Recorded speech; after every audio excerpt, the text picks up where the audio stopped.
There are moments in history when the world seems to pause, when human ambition stretches so far toward the heavens that it leaves behind monuments so defiant they outlive entire ages. And then, there are empires, mighty, powerful, unmatched, that vanish not with thunder, but with a quiet whisper, erased by time itself. Today, we step into the ruins beneath the dust, the myths beneath the stone, and the voices buried inside forgotten pages.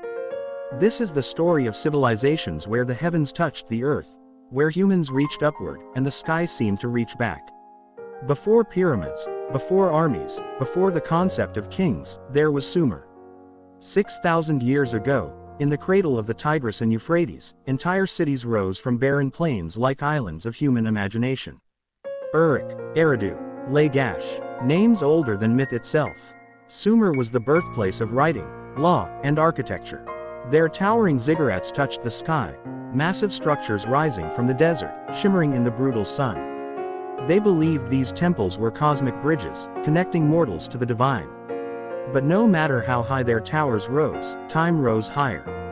Rivers shifted, soil turned to salt, and nature reclaimed everything. The world's first empire became the world's first ghost. Across the desert, another civilization mastered the secret of eternity, Egypt. Along the Nile, where death itself was treated as a journey rather than an ending, monumental pyramids emerged from the sands like mountains built by gods. The Egyptians believed that to live was to be remembered, and so they built stone vessels to preserve their souls for eternity. 3,000 years they stood unbroken, glowing under the desert sun. Yet all things, even empires of immortals, must face the shifting currents of time. Their gods faded, their monuments eroded, and the empire of pharaohs turned into a museum of silence, waiting for rediscovery. To the north, another power rose with thunder, the Hittites.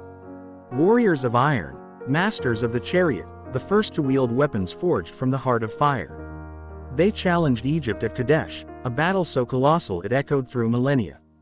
Their diplomacy reshaped nations, and their laws influenced entire civilizations. Then, without warning, they vanished. Their capital abandoned, their tablets burnt, their memory swallowed. Historians still debate what ended them: war, famine, disaster, or a collapse that swallowed the entire Bronze Age. Their disappearance remains one of history's greatest riddles. Far to the east, in a land of precision and order, rose a civilization unlike any other, the Indus Valley.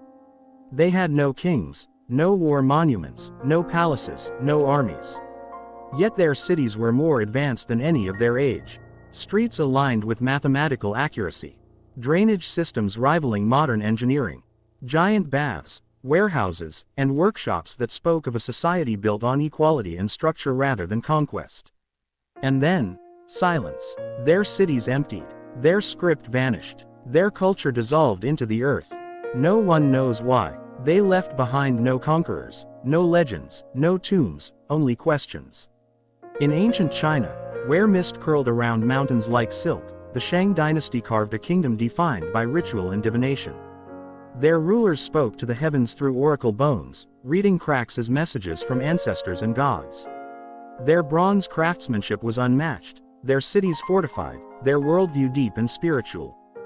Though the Shang were conquered and absorbed, their traditions flowed into the future like water, permanently shaping the world's oldest continuous civilization.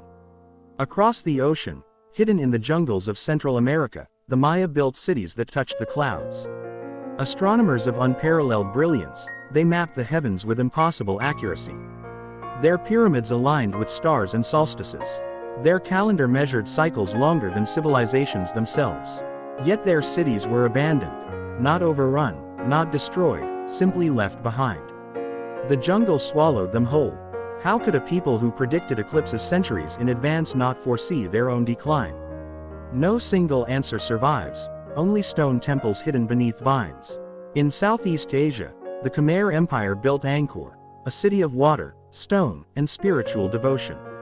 Massive reservoirs, canals, and temples spread across the land like an intricate cosmic map. Their engineers controlled floods, seasons, and agriculture with mastery that modern technology still struggles to match. But as monsoons shifted and drought crept in, their water systems collapsed. Nature reclaimed the stone temples, wrapping them in roots and silence.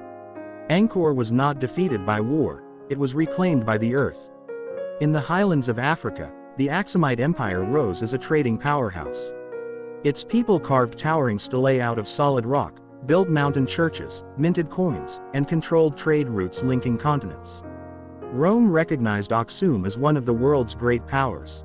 But when global trade routes changed, Aksum found itself isolated. Slowly its influence faded, its cities declined, and its memory dimmed. Yet its legacy endures in the traditions and culture of Ethiopia today. And then, the empire that refused to die, Byzantium. For 1,000 years, it stood as Rome reborn. A city of scholars, warriors, and emperors. It survived invasions, plagues, political chaos, and wars that would have shattered any other nation. Constantinople was the shining jewel of the medieval world. But in 1453, under the thunder of Ottoman cannons, the walls finally cracked. The city fell, and with it, the last flicker of the ancient world. Across all continents and ages, civilizations rose with triumph and collapsed with quiet resignation. But they did not vanish. Every stone they carved, every law they created, every myth they believed, every dream they chased lives on within us. History is not a straight line, it is a labyrinth of stories. Some echo loudly, others whisper through ruins. When we walk through abandoned cities, we walk alongside every human who ever dared to build something eternal. That is where heaven meets earth. Not in temples or pyramids, not in ruins or forgotten capitals, but in the human desire to create something that outlives us, even if time tries to bury it. Civilizations do not die, they transform. And as long as we search, explore, question, and uncover, their spirits rise from the dust once more.